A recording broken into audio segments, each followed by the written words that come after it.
നമസ്കാരം.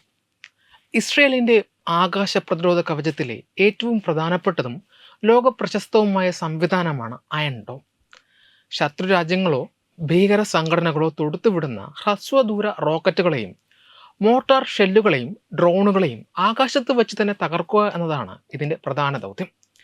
അയൺ ഡോമിൻ്റെ പ്രവർത്തനം പ്രധാനമായി 3 ഘട്ടങ്ങളിലൂടെയാണ് നടക്കുന്നത്. ഒന്ന്, റഡാർ കണ്ടെത്തൽ. ശത്രുക്കൾ ഒരു റോക്കറ്റ് വിക്ഷേപിച്ചാലുടൻ അയൺ ഡോമിൻ്റെ റഡാർ സംവിധാനം അത് കണ്ടെത്തുകയും അതിൻ്റെ വേഗതയും സഞ്ചാരപഥവും നിമിഷങ്ങൾക്കുള്ളിൽ കണക്ക് കൂട്ടുകയും ചെയ്യും. 2, നിയന്ത്രണ സംവിധാനം. ഈ വിവരങ്ങൾ ഒരു കൺട്രോൾ സെൻറ്ററിലേക്ക് അയക്കും. അവിടെയുള്ള കമ്പ്യൂട്ടറുകൾ ആ റോക്കറ്റ് ജനവാസ മേഖലയിലാണോ അതോ വിജനമായ സ്ഥലത്താണോ വീഴാൻ സാധ്യതയെന്ന് വിശകലനം ചെയ്യും. 3, മിസൈൽ വിക്ഷേപണം. റോക്കറ്റ് ജനങ്ങൾ താമസിക്കുന്ന ഇടത്തോ സുപ്രധാന കെട്ടിടങ്ങളിലോ വീഴാൻ സാധ്യതയുണ്ടെന്ന് കണ്ടാൽ ഉടൻ തന്നെ തമീർ എന്ന ഇന്റർസെപ്റ്റർ മിസൈൽ വിക്ഷേപിക്കും. ഈ മിസൈൽ ആകാശത്ത് വെച്ച് തന്നെ ശത്രു റോക്കറ്റിനെ ഇടിച്ചു തകർക്കും. അയൺ ഡോം വെറും ഒരു മിസൈൽ വിക്ഷേപണ യന്ത്രമല്ല.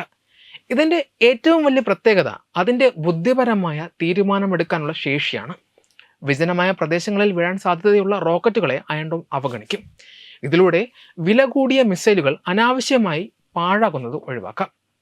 90%-ലധികം വിജയ ശതമാനമാണ് ഈ സംവിധാനത്തിലുള്ളതെന്ന് ഇസ്രായേൽ അവകാശപ്പെടുന്നു. എങ്കിലും ഇത് ചിലവേറിയതാണ്. കാരണം ഇതിൽ ഉപയോഗിച്ചിരിക്കുന്ന മിസൈലുകൾ തന്നെയാണ്. വമ്പിച്ച സാമ്പത്തിക ബാധ്യത അയൺ ഡോമിലൂടെ ഇസ്രായേലിന് ഉണ്ടാകുന്നുണ്ട്. എന്നാൽ ഇപ്പോൾ അതിനൊരു പരിഹാരമായിരിക്കുന്നു. ആധുനിക യുദ്ധതന്ത്രങ്ങളിൽ വിപ്ലവകരമായ മാറ്റം കുറിച്ചുകൊണ്ട് ഇസ്രായേൽ പ്രതിരോധ സേനയുടെ ഭാഗമായി മാറിയിരിക്കുകയാണ് അയൺ ബീം. ഇതൊരു അത്യാധുനിക ലേസർ പ്രതിരോധ സംവിധാനമാണ്. ലോകത്ത് ആദ്യമായി ഒരു ഉന്നത ശേഷിയുള്ള ലേസർ ഇന്റർസെപ്ഷൻ സിസ്റ്റം പ്രവർത്തന സജ്ജമാകുന്നു എന്ന ചരിത്രപരമായ പ്രത്യേകതയും ഇതിനുണ്ട്. കഴിഞ്ഞ ഒരു പതിറ്റാണ്ടിലേറെയായി ഇസ്രായേലിലെ പ്രമുഖ പ്രതിരോധ കമ്പനിയായ റാഫേൽ അഡ്വാൻസ്ഡ് ഡിഫൻസ് സിസ്റ്റംസ് വികസിപ്പിച്ചെടുത്ത ഈ സാങ്കേതികവിദ്യ ആകാശത്തു നിന്നുള്ള ഭീഷണികളെ നേരിടുന്നതിൽ ഇസ്രായേലിൻ്റെ കരുത്ത് ഇരട്ടിയാക്കും. ഓറിത്തൻ എന്ന ഹീബ്രു ഭാഷയിൽ നാമകരണം ചെയ്യപ്പെട്ട ഈ സംവിധാനം ലബനനിൽ ഹിസ്ബുള്ളയുമായുള്ള പോരാട്ടത്തിൽ വീരമൃത്യു വരിച്ച ക്യാപ്റ്റൻ ഇത്താൻ ഓസ്റ്ററിൻ്റെ സ്മരണാർത്ഥമാണ് സമർപ്പിക്കപ്പെട്ടിരിക്കുന്നത്. ഇസ്രായേൽ പ്രതിരോധ മന്ത്രാലയം ഔദ്യോഗികമായി ഈ സംവിധാനം വ്യോമസേനയ്ക്ക് കൈമാറിയത് ആഗോള സൈനിക ചരിത്രത്തിലെ തന്നെ സുപ്രധാനമായ നാഴികക്കല്ലാണ്. അയൺ ബീം ലേസർ സംവിധാനം ഇസ്രായേലിൻ്റെ നിലവിലുള്ള ബഹുതല പ്രതിരോധ വ്യൂഹത്തിൻ്റെ ഭാഗമായിട്ടാകും പ്രവർത്തിക്കുക. അയൺ ഡോം, ഡേവിഡ് സ്ലിംഗ്, ആരോ സിസ്റ്റംസ് എന്നിവയ്ക്കൊപ്പം ചേർന്ന് ശത്രുക്കളുടെ റോക്കറ്റുകൾ, മോട്ടോർ ഷെല്ലുകൾ, ഡ്രോണുകൾ എന്നിവയെ തകർക്കുവാൻ ഈ ലേസർ കിരണങ്ങൾക്ക് സാധിക്കും. വിപുലമായ പരീക്ഷണങ്ങൾക്കൊടുവിൽ ഈ സംവിധാനം പൂർണ്ണ സജ്ജമാണെന്ന് ശാസ്ത്രജ്ഞർ തെളിയിച്ചിട്ടുണ്ട്. യുദ്ധക്കളത്തിലെ നിയമങ്ങൾ തന്നെ മാറ്റിമറിക്കുവാൻ പോകുന്ന ഈ സാങ്കേതികവിദ്യ തങ്ങളെ പരീക്ഷിക്കാൻ മുതിരുന്ന ശത്രുക്കൾക്കുള്ള വ്യക്തമായ താക്കീതാകുമെന്ന് ഇസ്രായേൽ പ്രതിരോധ മന്ത്രി ഇസ്രായേൽ കാറ്റ്സ് അറിയിച്ചു.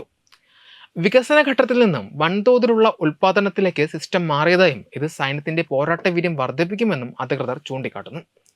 ഈ ലേസർ സംവിധാനത്തിൻ്റെ ഏറ്റവും വലിയ പ്രത്യേകത അതിൻ്റെ സാമ്പത്തിക ലാഭമാണ്. സാധാരണ പ്രതിരോധ മിസൈലുകൾക്ക് വലിയ തുക ചിലവ് വരുമ്പോൾ ലേസർ ഉപയോഗിച്ചുള്ള പ്രതിരോധം താരതമ്യേന കുറഞ്ഞ ചിലവിൽ നടപ്പിലാക്കുവാൻ സാധിക്കും. മാത്രമല്ല, അയൺ ഡോമിലെ ഓരോ മിസൈലിനും ഏകദേശം $40,000 മുതൽ $50,000 വരെ ചിലവ് വരുമ്പോൾ അയൺ ബീമിലെ ഒരു ലേസർ ഷോട്ടിന് വെറും $2 താഴെ മാത്രമേ ചിലവ് വരുന്നുള്ളൂ. ലേസർ പ്രവർത്തിക്കുവാൻ ആവശ്യമായ വൈദ്യുതി ലഭ്യമാകുന്നിടത്തോളം കാലം ആയുധങ്ങൾ തീർന്നു പോകുമെന്ന പേടിയും വേണ്ടതില്ല.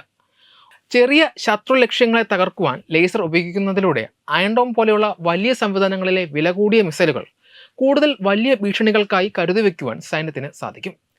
വ്യോമസേനയുടെ ആഭ്യന്തര പ്രതിരോധ കവചം ഇതോടെ കൂടുതൽ സുരക്ഷിതമാകുമെന്ന് ഇസ്രായേൽ വ്യോമസേന മേധാവി മേജർ ജനറൽ തോമർ ബർ അഭിപ്രായപ്പെട്ടു. എങ്കിലും ലേസർ സാങ്കേതിക വിദ്യയ്ക്ക് ചില പ്രായോഗികമായ പരിമിതികളുമുണ്ട്. കനത്ത മേഘാവൃതമായ അന്തരീക്ഷത്തിലോ മോശം കാലാവസ്ഥയിലോ ലേസർ രശ്മികൾക്ക് കൃത്യമായ ഫലം നൽകുവാൻ ബുദ്ധിമുട്ട് നേരിട്ടേക്കാം. ഇത്തരം സന്ദർഭങ്ങളിൽ പഴയതുപോലെ തന്നെ അയൺ ഡോം പോലെയുള്ള മിസൈൽ അധിഷ്ഠിത സംവിധാനങ്ങളെ ആശ്രയിക്കേണ്ടി വരും. ഇസ്രായേലിലെ എൽബിറ്റ് സിസ്റ്റംസ് വികസിപ്പിച്ച ലേസർ സാങ്കേതിക വിദ്യയാണ് അയൺ ബീമിൽ ഉപയോഗിച്ചിരിക്കുന്നത്.